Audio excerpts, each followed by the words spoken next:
Teman-teman, tadi kita baru saja melewati NFP. NFP itu begini, dia turun, habis itu dia naik lagi. Jadi begini.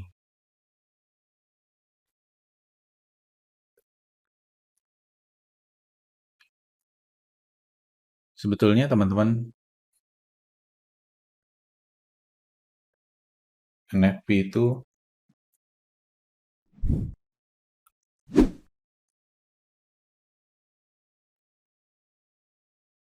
istilahnya not for professionals. Kenapa? Karena dia bisa melakukan hal seperti ini nih, bolak-balik, bolak-balik. Kecuali kalau misalkan memang kita tahu apa yang kita tradingkan, apa yang kita sedang lakukan. Makanya kalau misalkan teman-teman itu mengikut signal dari orang, kadang-kadang kita frustasi ingin menambahkan sendiri dari trade kita sendiri. Inilah yang akan terjadi. Sedangkan biasanya orang kalau sudah memberi signal itu ya, memberikan layanan signal service, biasanya dia cukup yakin atau dia itu sudah berpengalaman sehingga dia bisa recover loss yang ada dan merubahnya menjadi break even atau profit kembali. Nah, itulah yang terjadi dalam NFP ini. Not for professionals, kecuali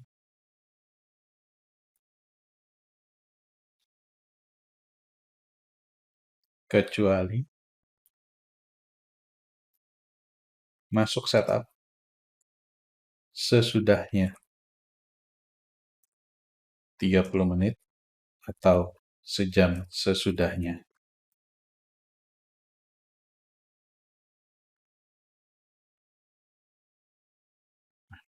Bedain dulu ya. Bisa memberikan satu tip ya, bahwa biasanya price lag itu ada dua.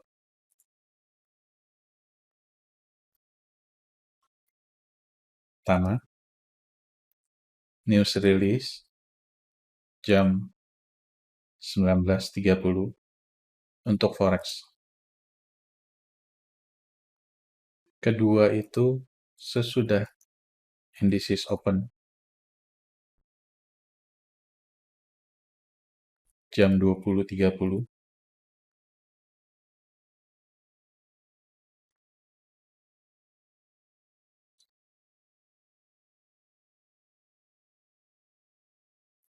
untuk stock market.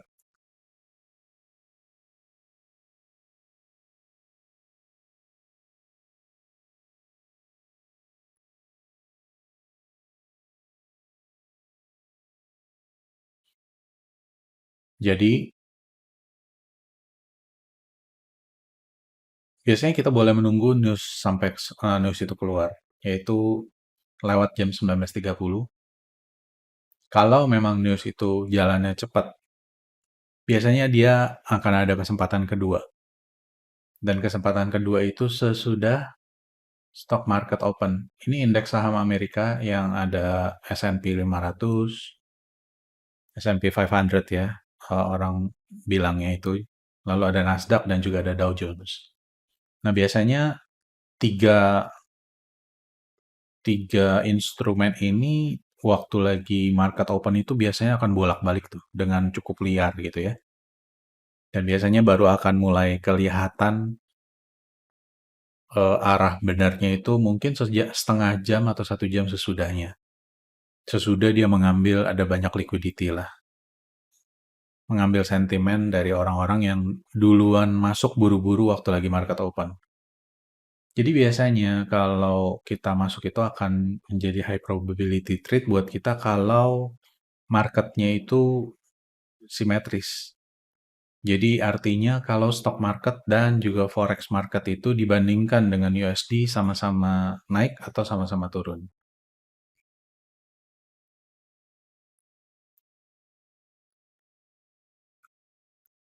Stock market naik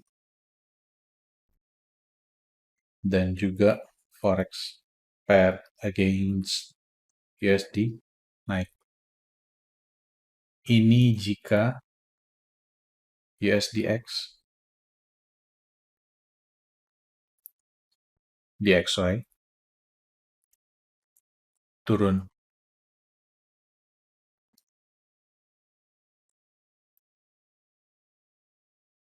Nah, ini adalah high probability trade. Dan karena memang naturnya itu stock market itu akan bolak-balik, maka sesudah dia kalem, sesudah dia kelihatan dengan jelas dia mau kemana, biasanya dia itu akan bareng-bareng jalannya itu sama pair GBP USD atau Euro USD atau AUD USD. Jadi itulah adalah high probability trade. Jadi seperti itu ya teman-teman, NFP not for professionals. Jadi kalau misalnya begitu, bagaimana dong kita mau entry-nya? Gini deh, kita coba bahas dulu ya untuk apa yang terjadi sebetulnya. Jadi saya memiliki posisi dari tadi sore. Kenapa? Karena ini adalah fair value gap dan kalau kita perhatikan kan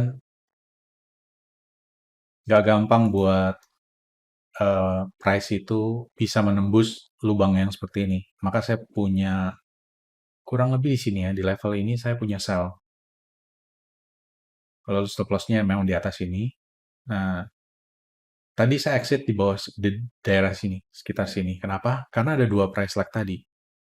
Begitu jam 7.30 price itu cepat dengan cepat turun, saya take profit dulu.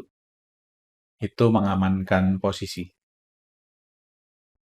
Ya, ini ada sell side. Jadi kalaupun nantinya mau kembali naik, mau kembali untuk trade lagi, kita bisa nanti di leg keduanya. Nah, tadi saya mencoba untuk mengambil lagi posisi di sini. Ini ada daerah fair value gap. Dan juga kalau kita lihat, ini adalah daerah breaker.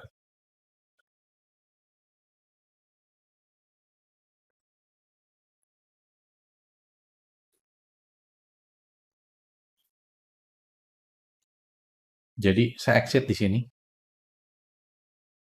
Dan kemudian saya berharap untuk bisa sell lagi waktu lagi di sini. Tapi ternyata gagal. Oke, kita breakdown dulu apa yang terjadi waktu lagi NFP ya. Jadi sell side-nya itu bertingkat dengan sell side paling banyak itu di sini sebetulnya.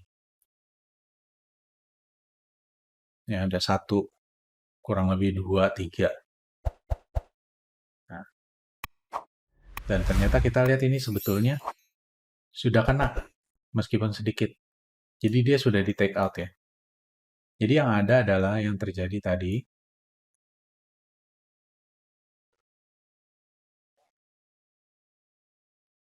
market itu naik sedikit, ini ya, 8.30. Ini ada newsnya di sini.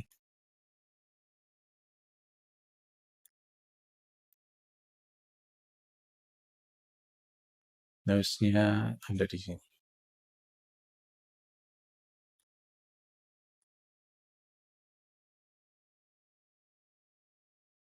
Market naik sedikit, langsung dia turun dengan cepat. Saya exit di daerah sini, dengan tujuan, kalau dia naik kembali, naik ke atas, karena price tidak efektif, lubangnya begitu besar, menciptakan fair value gap dan breaker juga, maka saya tadi berharap biarkan price itu nanti menunggu stock market open untuk bisa nanti kita melihat lagi peluangnya. Stock market open ada di sini.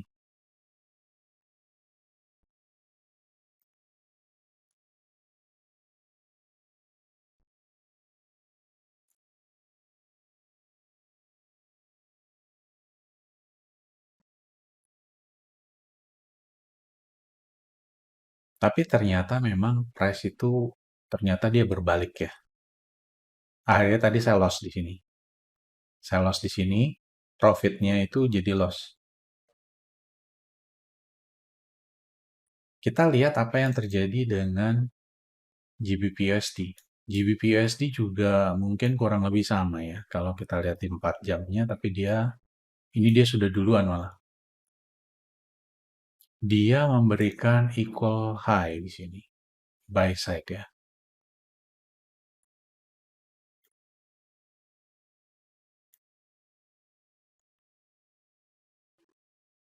Dan dia juga ada sell side di sini. Sell side-nya di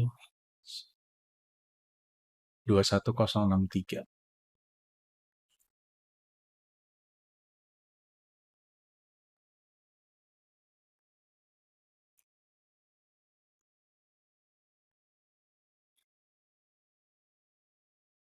Buy side-nya biar persis ya. OH22201. Ya, udah benar. Langsung aja ke 15 menit. Jadi dia memang creating sell side di sini. Lalu dia turun dengan cepat. Dan ternyata dia juga sudah ambil ini sebenarnya. Meskipun hanya sedikit sekali. Tapi ini sudah cukup buat price algorithm itu mengambil sell side liquidity yang di sini. Jadi, apa ya dong yang terjadi? Begitu dia turun, dia ke atas ini, harusnya di sini dia adalah level breaker juga. Kita balik ke 1 jam.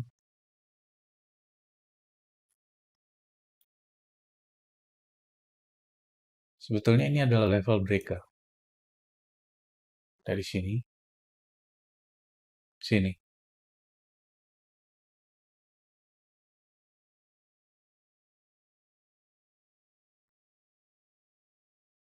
Tapi ternyata price itu hanya mengambil ini sedikit, lalu dia naik ke atas. Dia mengambil buy side-nya, ternyata. Oh, jadi seperti itu ya. Tapi kan kita nggak tahu tadinya seperti apa. Jadi, kalau hanya melihat dari dua ini, kita bingung. Karena yang satu ini, dua-duanya memang sudah mengambil sell side. Tapi yang satu ini creating buy side liquidity. Sebetulnya, kita bisa untuk melihat lagi yang sedang dilakukan dengan teknik intermarket analysis. Coba kita ngelihat USD CAD.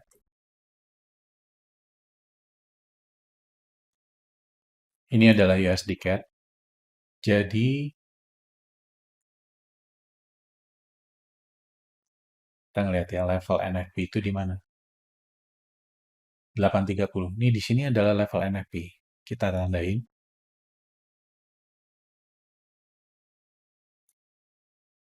Tapi yang terjadi adalah waktu lagi dilihat di level 1 jam, ternyata dia itu memiliki level liquidity di sini.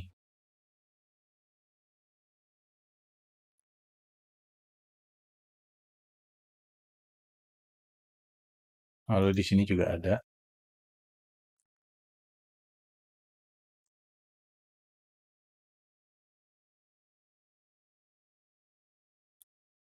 Di sini juga ada fair value gap.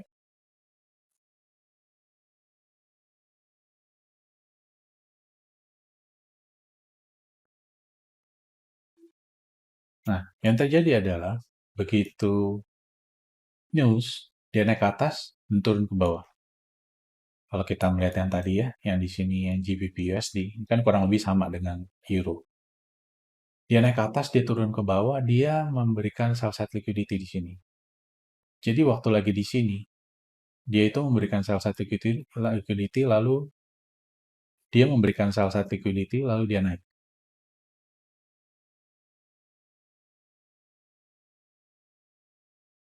Sedangkan di sini dia langsung naik. Jadi kita melihat bahwa waktu lagi di sini dia mengambil buy side-nya.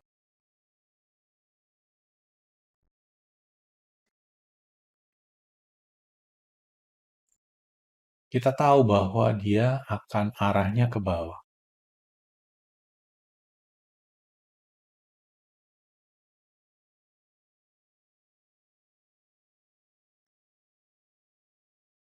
Akan arahnya ke bawah karena dia masih punya sell side liquidity. Buy side dari GBP ada di sini. Tapi inilah yang mengkonfirmasi. USD CAD mengkonfirmasi arah ke bawah.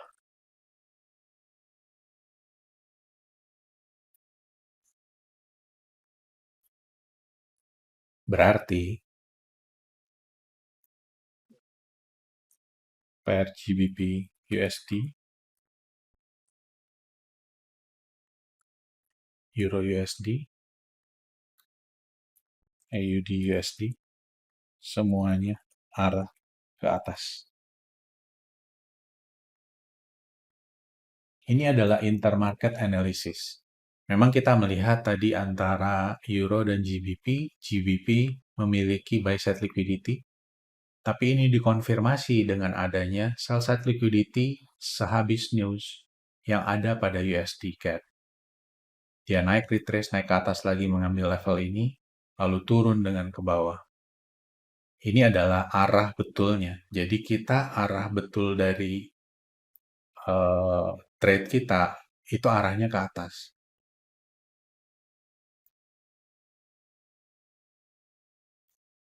Jadi kita bisa dengan yakin melihat bahwa arah GBP USD dan Euro USD ke atas. Bagaimana dong kalau gitu cara entry-nya?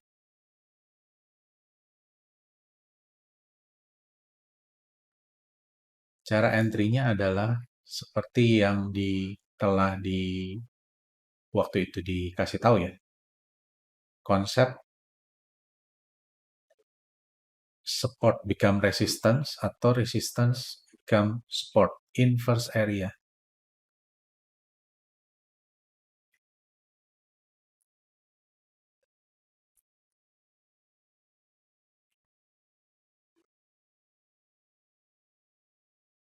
Sebagai metode entry. Kalau kita kembali ke 5 menit, maka inilah tempat entry kita, yaitu di breaker. Yaitu untuk GBP USD, ada di sini.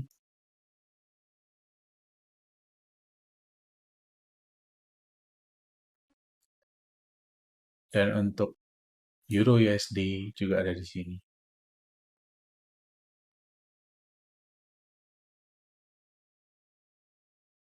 Kurang lebih menit yang sama ya. Kita lihat begitu dia masuk ke atas dan memberikan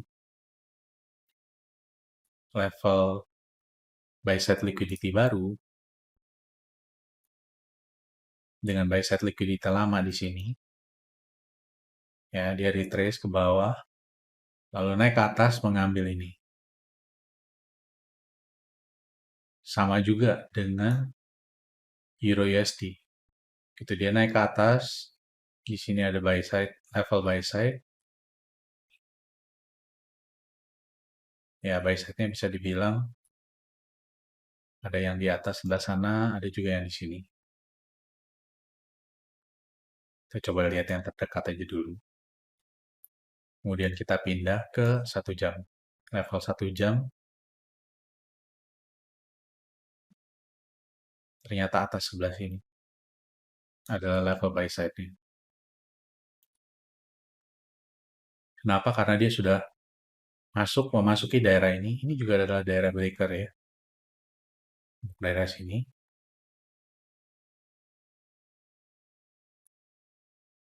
Ini juga adalah area breaker. Jadi dia turun. Mengambil sell side liquidity yang di sini. Lalu dia naik lagi ke atas untuk mengambil yang ini. Ya, itu adalah satu target buat Euro. Sedangkan untuk GBP, dia juga ada breaker kecil di sini sebetulnya. Jadi untuk amannya di sini boleh.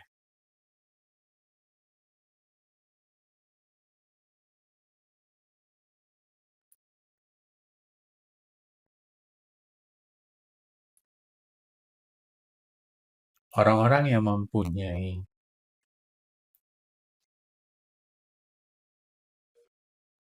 order buy di sini, waktu lagi naik profit, waktu lagi turun dia loss, floating loss, tapi dia tidak langsung liquidate posisi dia, dia menunggu sampai price itu naik ke atas, dan algoritma itu memberikan kesempatan untuk di level ini, inverse area dari breaker, untuk mereka itu melikuidasi posisinya di sini dan menambah posisi buy naik ke atas. Jadi itu teman-teman, untuk long positionnya dari sini ke area sini ya, breaker atas, bawah,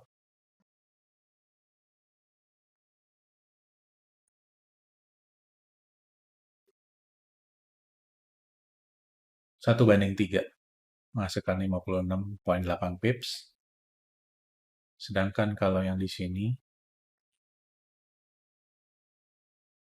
level breaker,